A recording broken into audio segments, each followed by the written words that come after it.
presented by Magahiya Music.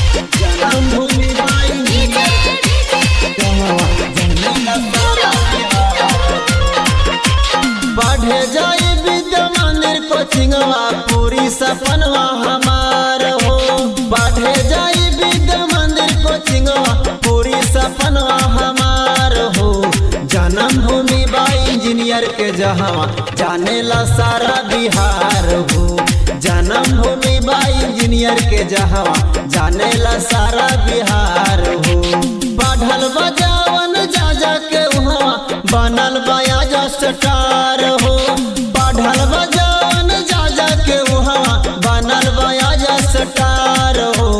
जन्म भूमि बा इंजीनियर के जहाँ जाने ला सारा बिहार हो। जन्म भूमि बा इंजीनियर के जहाँ जाने ला सारा बिहार हो। Music by PM Bihari. जन्म भूमि बा इंजीनियर जहाँ जाने ला सारा बिहार हो। इंजीनियर जाने ला सारा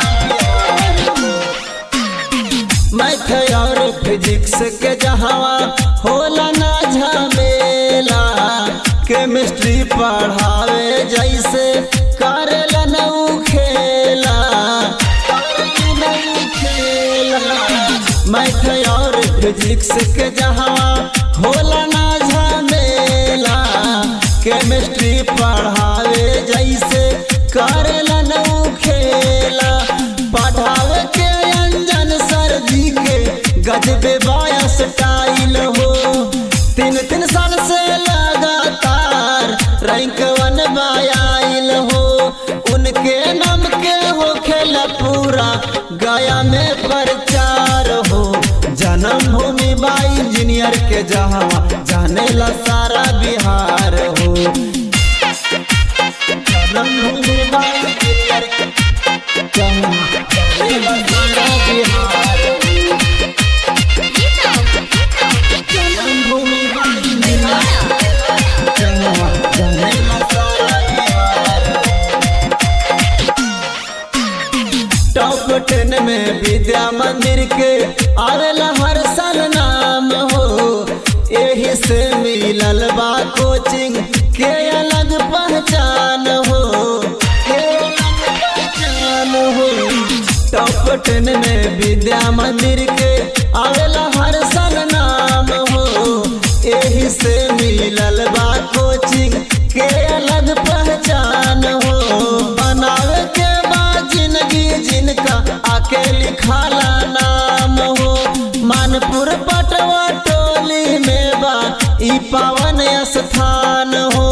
मम्मी पापा के पढ़ी के हुआ पूरा करब अरमान हो।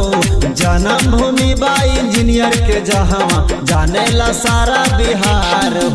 Music by PM Bihari. जन्म भूमि बा इंजीनियर के जहाँ जाने ला सारा बिहार हो। जन्म भूमि बा इंजीनियर के जहाँ जाने ला सारा बिहार हो।